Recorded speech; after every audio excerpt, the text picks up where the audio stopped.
Ate Christina, didiretsahin kita. Sorry Po. Kaya na sinabi ko, wala akong pinapanigan sa inyo. Ang taong nagpapakababa ay siyang itinataas ng Panginoon. At ang taong umuunawa ay siyang laging pinagpapala. Mga kababayan, mga kabarangay, magandang tanghali po sa atin lahat. October 25. Kung maalala nyo mga kababayan, nangako ako kay Ate Christina na after po ng check-up niya ng pitsa 23 is babalikan ko siya. Kaya ito na yun mga kababayan, dahil gusto ko ring i-update kayo, gusto ko ring ipaalam sa inyo kung ano na nga ba yung nangyayari sa pagpapagamot ni Ate Christina.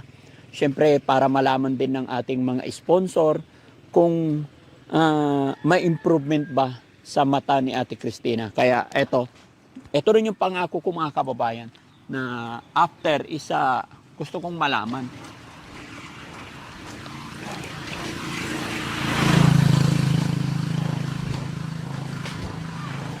Nasa labas. Tapo!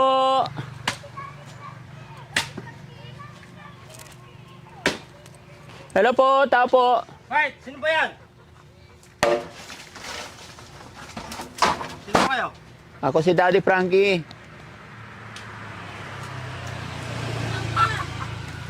Kilala ko yung boses na yun. Daddy Frankie yun. Kilala ko yung boses Daddy Frankie. Kala ko sino na po. Oo. Alam, hugas ako ng kamay. Nag-ugas ako Sige, siya. doon lang po. Morning po. Pasok po kayo, kuya. Oo. Kala ko pati si tatay bulag din eh. Hindi po. Gugulat ako sa iyo tay. Kayo po asawa ni ate. Opo. Kala ko pati ikaw bulag. Kala ko po kung sino na po eh. Oo. Pero kilala mo na ako. Hindi mo ba ako napapanood? Hindi pa po kayo. Ay, hindi pa. O sige. Good morning po. Good morning. Kumusta kayo dito? Okay lang po. Alam ko, nag-ugas kasi ako. Galing naman ang gripo nyo. Kahit kalakalawang na may tubig pa pala. Nag-ugas po ako kahit pa paano. Anong ginagawa nyo po ate? Nag-ugas po ng mga ugasan na plato. Kaya pa? Kaya pa po, pilit po kinakaya para kahit pa paano po nakakatulong po ako kay Mister. Oo. Ano pa nga siyang asawa nyo? Siya po. Anong pangalan ng asawa nyo? Rick po. Ha? Rick po, Rick. Rick, nga pala, oh. Tatay Rick.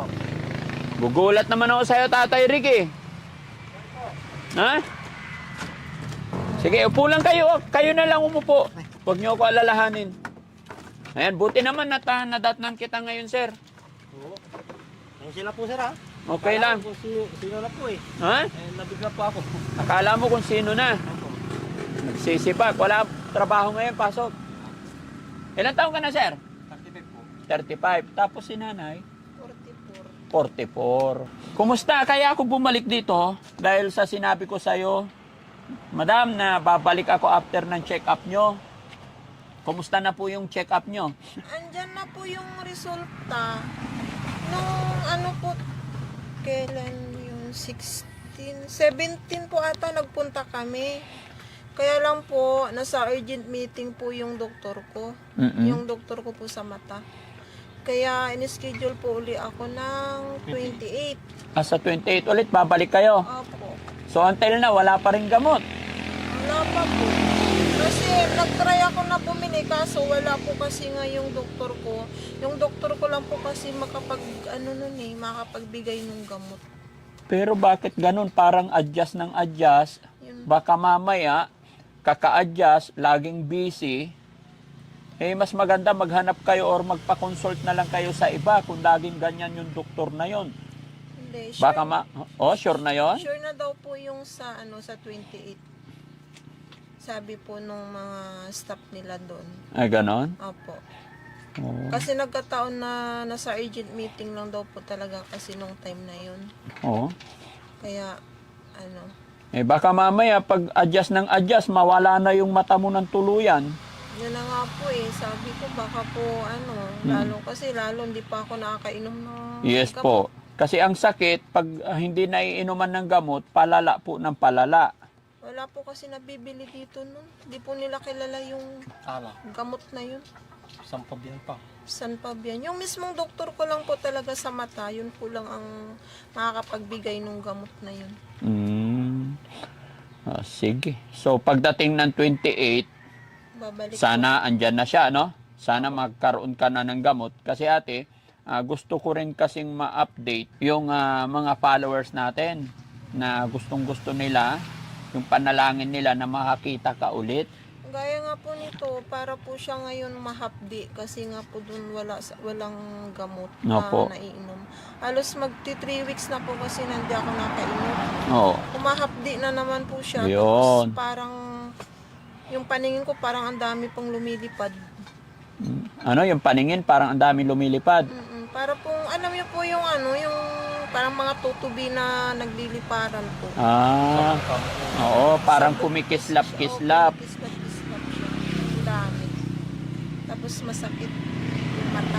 Masakit yung mata. Kaya kailangan talaga. Opo. Sa 28, anong petsa ngayon? 25. So, 3 araw. So, anong araw ngayon? Saturday. So, Thursday. Tuesday. Ano? Tuesday po. Tuesday. Opo.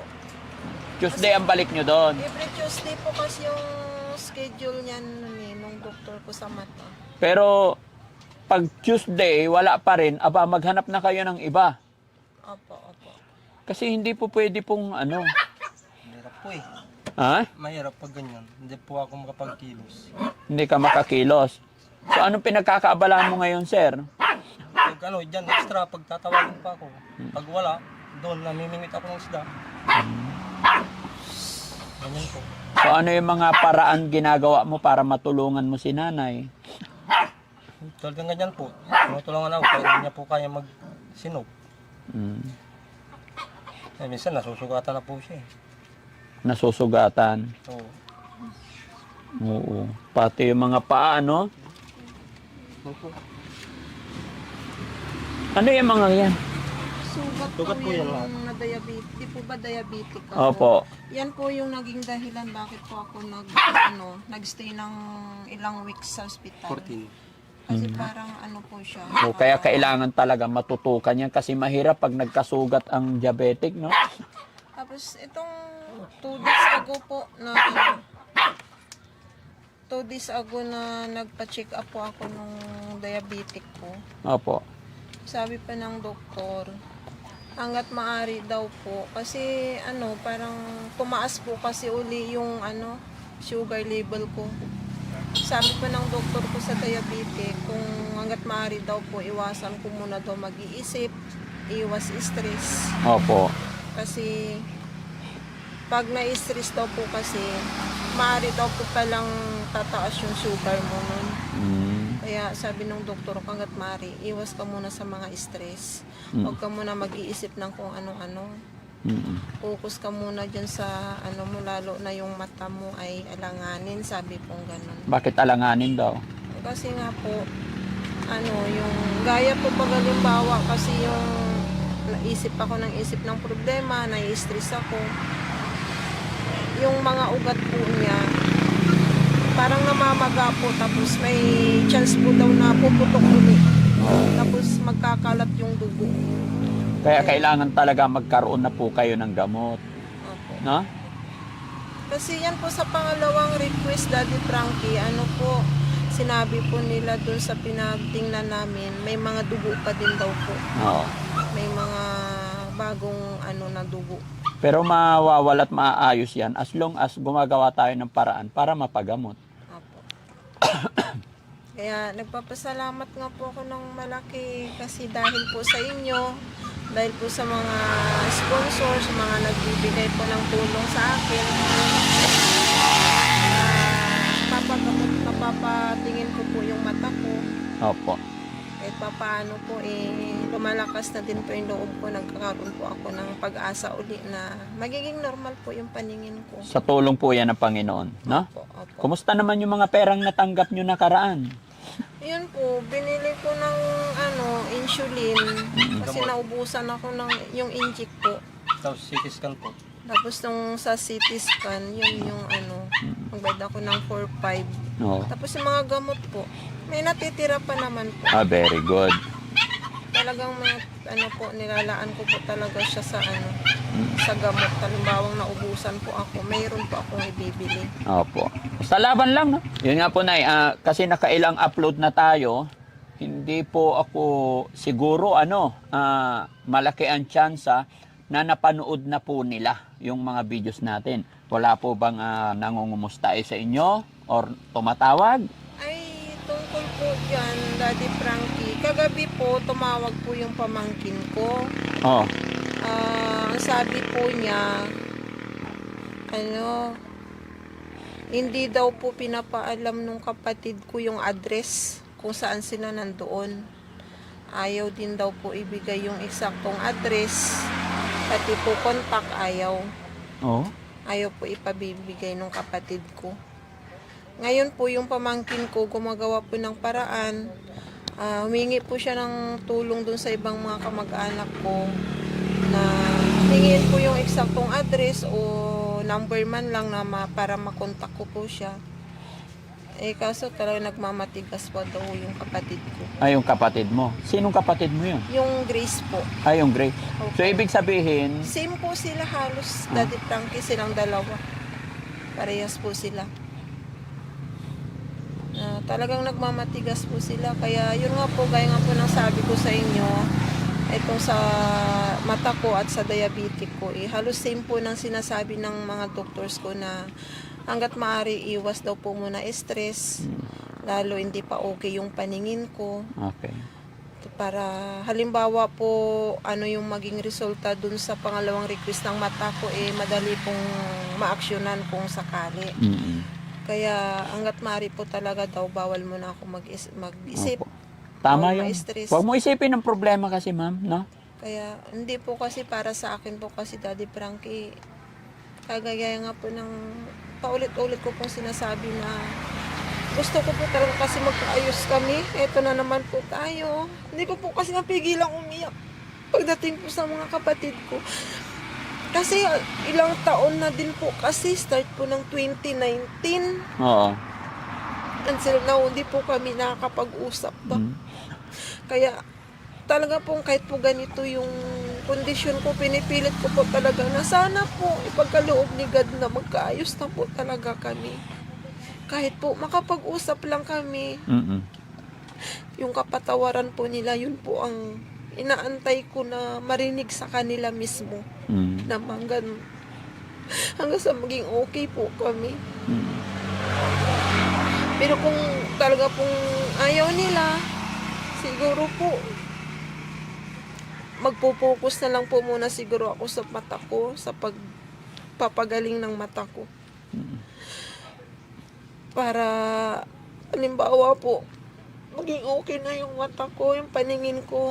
Saka na lang po siguro ako gagawa ng paraan para magkausap-usap kami. Paano bang sinabi ng pamangkin mo na tumawag sa iyo? Ano yung paano yung pagkasabi niya? Yung mga nakaraang buwan po kasi, Opo. nakiusap ako dun sa pamangkin ko na kung pwede po ako, hingin ko yung address ng tita niya kasi nung namatay po nga kasi yung mother ko, nakapunta po siya doon. So, ibig sabihin, alam po niya yung Alam address. Opo. Kailangan ang sagot po niya nga ayaw kasi tita ni Tita Grace na ipaalam yung address niya kung saan sila nakatira. Mm-mm.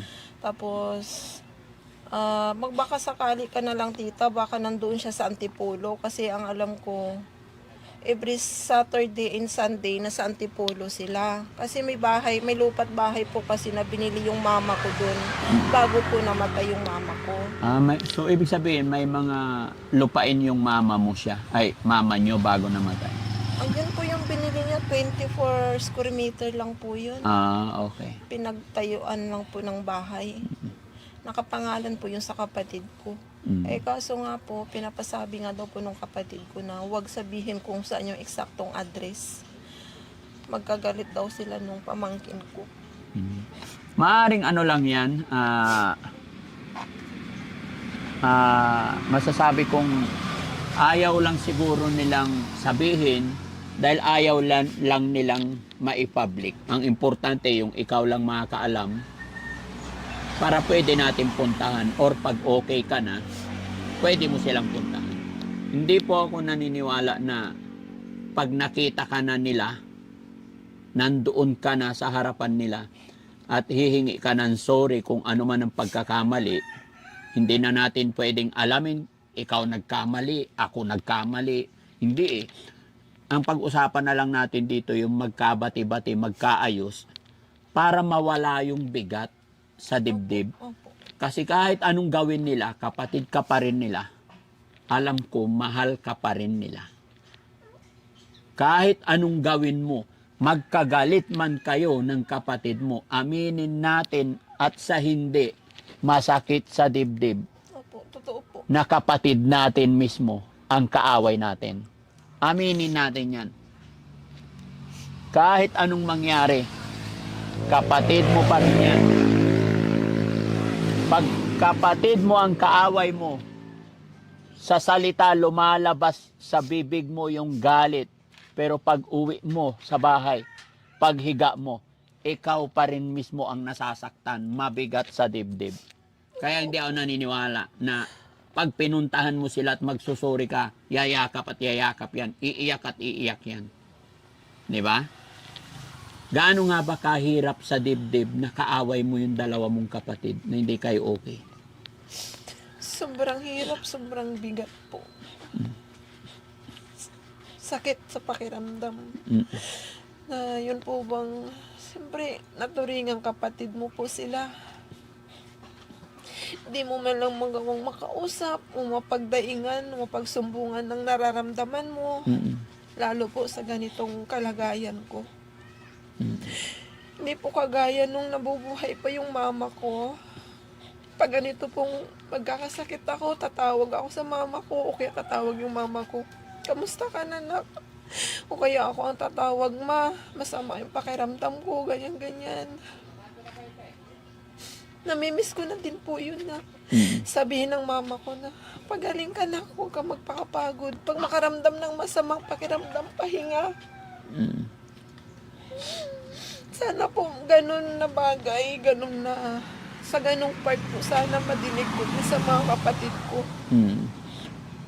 Gusto mong marinig sa mga kapatid mo yung ganun. Gusto ko din po maramdaman na mahal nila ako, may malasakit sila sa akin. Huwag kang mawala ng pag-asa, ate. Gawan mo lang ng paraan na malaman mo yung address nila, tutulungan ka namin. Dahil naniniwala ako, gaya ng aking sinabi, hindi pwedeng, hindi ipagkaila, nasasaktan din sila sa nangyayari. Kaya pag nakita ka na nila, yayakap at yayakap yung mga yan. No? Huwag lang tayo mawala ng pag-asa. Sana nga po. No. Sa ngayon, focus muna tayo sa pagpapagaling ng iyong mata. Kaya yung mga ginagawa ng sponsor natin, binibigay ng mga sponsor natin, pakaingatan, pakahalagahan. Yan ang sinabi. Andyan naman si tatay, focus, pagtiyagaan natin magbalik-balik sa ospital para manumbalik yung iyong paningin. Opo. Makontrol natin yung diabetes mo, no? Yung sakit mo na diabetes, no? Para sa ganun, pag okay ka na, pwede tayong bumiyahe pag nakuha mo na yung address or kung kaya mo mag-isa, walang problema, di ba? Mas maganda, lalo na kung ayaw nila na, kasi gusto nila siguro privacy, di ba? Kahit noon pa yan, Daddy Frankie, kahit po hindi pa ganito nangyari sa akin, kahit po hindi pa ako nakapag ganito ng Karamdaman, kalagayan. Ganyan na po sinasabi nila. Wag niyo ibibigay yung isang kong address ko. Ayaw ko siyang makita, ayaw ko siyang makausap, sabi po nilang gano'n. Dahil galit sila, dahil Ah, nagtatampo opo. sila. Pero kung magsusorry ka na, mawawala yan. Tapos may binitawan pa po yung kapatid ko na hindi ko alam tol kung mapapatawad kita. Hindi ko alam kung hanggang kailan ako magagalit sa'yo. Yun po yung iniisip ko na kung mapapatawad pa ba nila ako, hindi na. pa rin po ako nawawala ng pag-asa na sana mapatawad po nila ako. Tama. Kung tutusin po kasi Daddy Frankie, itong pagpunta niyo po sa akin, papasalamat po ako dahil po sa inyo. Nakagawa po ng hakbang na unti-unti pong malalaman at unti-unti pong gagaling yung mata ko. Mm-mm.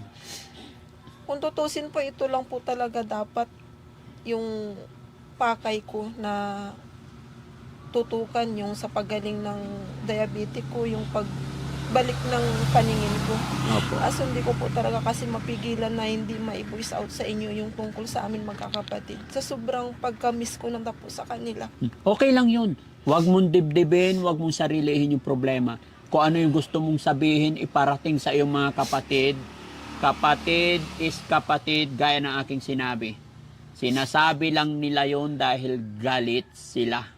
Pero tandaan mo, pag nakita ka nila na magsusori at umiiyak, lalambot yan.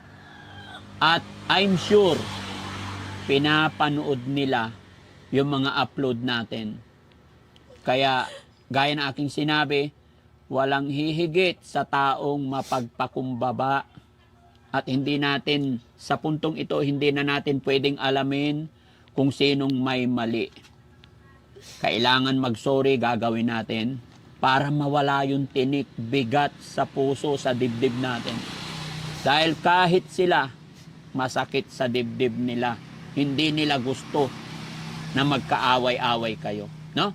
Kaya, huling pagkakataon pa, dahil napapanood nila to, kung ano yung gusto mong iparating ulit, pwede mong sabihin sa kanila, papanood ulit nila to ng dalawa mong kapatid. Mag-sorry, walang problema. Ganun lang. Paulit-ulit ko pa rin po sasabihin sa kanila na hingi ako ng tawad. Ang sa akin lang naman po kasi gusto ko po talaga na magkaayos kami. Lalo na po nalalapit na po ang Pasko. Ilang Paskong nagdaan na din po kasi na hindi kami nakakapagbatian, hindi kami nakakapag-usap. Walang imika na wala. Ate Christina, didiretsahin kita. Sorry Po. Kaya na sinabi ko, wala akong pinapanigan sa inyo. Sa sinasabi ko kasi na gusto ko humingi ka ng sorry or what, nararamdaman ko kasi na hindi pa nila narinig galing sa'yo yung sincere. May mga bagay-bagay pa silang gustong marinig sa'yo, which is ako hindi ko pa rin naramdaman yung parang may kulang pa. Kung ano man yung pagkakamali, kung ano man ang simula, alam mo kung saan sila nagtampo, kung paano yung punot dulo. Maaring hindi pa nila narinig galing sa'yo. Kaya medyo matigas pa. Kaya kung ano't ano man yon, hindi kita pinipilit, hindi sa ngayon. Aralin mo, isipin mo, kung saan nga ba nagsimula yung galit nila sa'yo. Di ba? Nasabi ko na po sa kanila yan. Hmm. Kasi ang dahilan lang naman po niya mula nga po nung nagkasakit yung mama namin hanggang sa namatay sila na. Yun nga po yung sinabi kong gusto nila ako umuwi, alagaan yung mama ko. Kaso sabi ko nga po, may sakit din ako, tapos hirap din po ako magbiyahe nun. Kasi sa kalagayan ko. Sinabi ko na din po sa kanila yan, nung tumawag po ako sa kanila, na sana mapatawad nila ako. Yun nga po yung sagot. Hindi daw po nila alam kung mapapatawad nila ako dun sa nangyari. Hindi nila alam kung hanggang kailan. Okay. Sige ate, manawagan ka sa dalawa mong kapatid, yung pagsusori natin. Una-una sa'yo, Grace, gusto kong sabihin na kung ano man yung mga naging pagkakamali ko dahil sa nangyari sa mama natin, hindi ko sinasadya yun, tol. Hindi ko sinasadya na hindi umuwi o hindi pumunta kahit sa huling hinga nila. Sana mapatawad niyo ako. mga naging kasalanan ko, sa pagkukulang ko bilang ate nyo. Mm. Sa iyo, Casey, alam ko na hindi tayo magkasama na lumaki. Kaya may tampo ka din sa akin dahil bilang ate mo, hindi ko napadama sa yung pagmamahal dahil nga sa malayo tayo sa isa't isa. Hingi din ako ng tawad sa iyo sa mga pagkukulang ko bilang ate mo, sa pagkakamali at sa pagkukulang ko para sa mama natin hanggang sa nawala sila. Gusto ko lang kasi na ihingi ng tawad yung lahat ng pagkakamali ko sa inyo. Sana mapatawad niyo ako. Okay. Kung ano man yung mga naging kasalanan ko, kung sa alam nyo na talagang ako yung mali, ako na yung kusang humihingi ng tawad. Kung maaari, kung gusto nyong luluhod ako sa harap nyo, gagawin ko yun dahil sa inyong mga kapatid ko bilang ate nyo. Gagawin ko, ako na yung nagpapakumbaba, nagmamakaawa ako sa inyo. Napatawarin nyo na ako, hingi ako ng kapatawaran.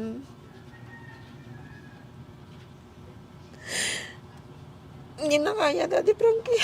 Sige na. Hayaan mo na, okay na yun. Napakahirap mga kababayan, sa totoo lang. Sa magkakapatid, pinaka masakit marinig. Napakahirap marinig, pangit tignan, na yung ate mismo ang luluhod para sa mga nakakabatang kapatid. Hindi po basta-basta yung ganun. Ate, nararamdaman kita at huwag kang mawala ng pag-asa. Darating tayo dyan. Sa gabay at tulong ng Panginoon. Alam ng Panginoon na sincere ang iyong pagsusori. At alam ko rin na pag napanood ng mga kapatid mo to, maintindihan kanila. No? Mga kababayan, mga kabarangay, hindi po biro-biro sa isang magulang, sa isang kuya, sa isang ate, sa isang nakakatanda, naluluhod sa mga mas nakakabata para lang maging maayos. Which is, yun po ang gusto ng Panginoon. Tandaan po natin mga kababayan, ang taong nagpapakababa ay siyang itinataas ng Panginoon. At ang taong umuunawa ay siyang laging pinagpapala. Ate, gaya na aking sinabi, huwag kang mawala ng pag-asa, no? Tuloy-tuloy tayo at salamat sa Panginoon dahil laging malakas ang katawan natin. Sabi nila habang may buhay, may pag-asa, no? Kaya kami pumunta dito ay para kumustahin lang at alamin gaya na aking sinabi nakaraan na babalik at babalik ako. At eto na yon, nandito na ako, no? Pero hindi talaga mapigilan mga kababayan na napunta na naman ang usapin sa kanilang mga kapatid dahil ang pagpunta ko dito ay kumustahin lang, pero nakwento ni ate na tumawag ang pamangkin na ayaw daw ipasabi. Pero gaya ng aking sinabi, hindi natin alam din ang punot dulo, reason, baka ayaw lang nilang ipublic, which is i-respect natin yan. Pero gaya ng aking sinabi, pag ito nakita na nila, napanood nila yung mga video, lalambot at lalambot yan. Tandaan nyo po yan mga kababayan. Bago tayo magtuloy-tuloy, ate, may nag-message ulit sa atin at may nagpapaabot ng tulong sa'yo. Sadyang napakabuti ng Panginoon. Dahil sa pag-upload natin, ay maraming naawa sa kalagayan mo ate. Kaya ako rin ay nagpupursige, nagpapasalamat sa ating mga taga-panood, taga-suporta. Dahil marami tayong mga kababayan na napakabait. Kagaya po ni Ma'am Aussie ng Australia.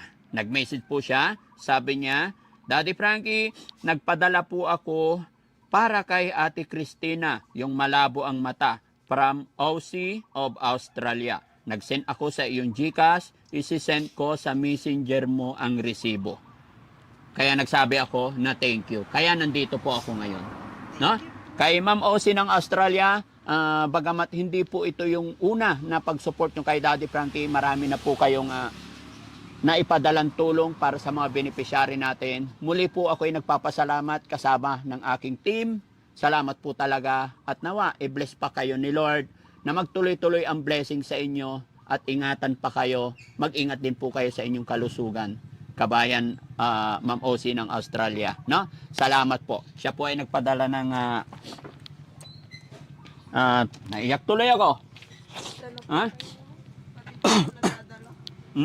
Siya na po kayo, pati kayo. Opo. Ayun. Ate, nagpadala ng 4,000, no? Kamay, ate. 1, 2, 3, 4, 5, 6, 7, 8. 4,000. Dahil kagustuhan din ng Team Daddy Frankie na magtuloy-tuloy at makakita ka para pag nakakita ka, maayos ninyo magkakapatid, no? So, meron pa. So, 8. So, dagdagan pa natin. Kasi 4,000 na yan, dagdagan pa natin. 1, 2, 3, 4, 5, 6, 7, 8, 9, 10, 11, 12. No? Para total of 10,000, no? Para pagbalik ninyo doon, mabibili nyo lahat ng mga gamot na iriresita, ano? Gamot tsaka patak po yun eh. Opo. So, yung natanggap mo ngayon is 10,000. Yung 4,000 galing kay Ma'am Osi ng Australia. Tapos yung 6,000 galing po kay Daddy Frankie. Thank you po. Kagustuhan ko na mabili lahat. Tay, urong ka dito, Tay. Salamat sa'yo, Tay, kasi hindi mo iniiwan, hindi mo pinapabayaan si nanay. No? Bata ka pa, Tay. Yun nga po eh. Ano masasabi ni Tatay?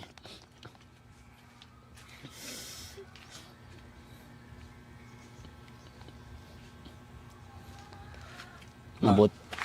Masasabi kong sa'yo, ma, kahit wala akong trabaho, extra, nandito ko pa rin ako para sa'yo. Kailan mo siya iwanan? Hindi ko. Hindi mo iwanan. Pangako mo yan. Okay. Ang mag-asawa, sa hirap at ginawa, magsasama. Opo. Gaano mo kamahal si nanay? Sobra po. Kaya ako, extra. Pag walang trabaho, mamimingwit. Pag may trabaho, dyan lang po. Hindi ako makakalis-alis, makalayo-layo. Eh, yung kalagayan niya po, ganyan. Oo. Pero pwede ka sigurong maghanap ng trabaho na hindi yung extra-extra. Consistent dapat. Para may pagkain araw-araw. Sorry alam ko mahirap talaga ang buhay. Pero the more na humihirap ang buhay, mas lalo tayong magpursige, maghanap ng trabaho, no? Hindi yung aasa tayo sa extra-extra. Hindi, meron pa akong napasukan, kaso sa Pegan yung ganitong kalagayan ko po. Nagtanggal ng tao. Sabi nila, sobra daw. Oo. Kaya po yun. Kaya ito, naghanap pa rin ako. Yes po. May mga reason talaga bawat company, hindi talaga maano yan. Pero ang totoo niyan, may mga bagay-bagay, no? Sorry sasabihin ko lang. Ang company, pag nakikita nilang medyo alanganin, nagbabawas talaga ng tao. Pero pag ang empleyado nakita nilang masipag, pursigido, kung sino yung masipag, pursigido, yun ang natitira lagi sa company. Kaya gaya ng aking sinabi, the more na humihigpit ang buhay, mahirap ang buhay, lalo tayong magtiyaga, magpursigi sa bawat bagay. Lalong-lalo na sa sitwasyon ni nanay, no? Okay? Nay, anong masasabi mo na nakabalik ulit ang Team Daddy Frankie at nakatanggap ka ulit ng blessing galing sa ating buting sponsor na si Ma'am Osi ng Australia? Una po, nagpapasalamat ako kay Ma'am Osi ng Australia. Thank you po sa bigay niyong tulong sa akin at sa iba pa pong mga beneficiary ng Team Daddy Frankie. Sa inyo din po, Daddy Frankie. Maraming salamat po. Dahil kung wala po ang Team Daddy Frankie, hindi ko po alam kung makapagpapagamot pa ako ng mata ko. May mabibili pa ba ako ng mga gamot? Yes. Nang dahil po sa inyo, malaking tulong po. Thank you po ng malaki kay Lord. Ang perang yan, hindi po sa pangingialam, i-focus natin sa pagpapagamot. Sa pagkain, para sa bahay, kayang-kayang kitain o gawa ng paraan ni tatay, no? Huwag natin biguin itong ating mga sponsor. Dahil mas gagaan ang buhay pag si si nanay ay makakita na. No? At may awa ang Diyos, mga kababayan, mga kabarangay. Hindi po ito yung huli na pagpunta natin dito. Lalong-lalo na't nandyan ang mga manunood natin, andyan ang ating mga sponsor na sumusuporta at nagmamahal kay ate. No? Muli po, mga kababayan, mga kabarangay, ako po'y nagpapasalamat ng lubos sa inyong lahat. Dahil bawat biyahe ng Team Daddy Frankie, bawat beneficiary ng Team Daddy Frankie ay nakasubaybay kayo. Nandyan kayo tumutulong sa akin. Gaya ng aking sinabi, mga kababayan, ano man meron ngayon, ano man ang kinatatayuan ko ngayon, kayo po ang dahilan. Kaya thank you kay Lord, thank you sa mga sponsor, sa lahat po na nagmamahal, sumusuporta kay Daddy Frankie. Nawa, magtuloy-tuloy tayo para mas makatulong pa tayo. Maraming salamat sa inyong lahat, mga kababayan, mga kabarangay. Magandang gabi po sa inyong lahat. Lahat ng nandyan sa premiere natin, hindi ko na po kayo maisa-isa. Thank you, thank you. Tuloy-tuloy lang po tayo and God bless po.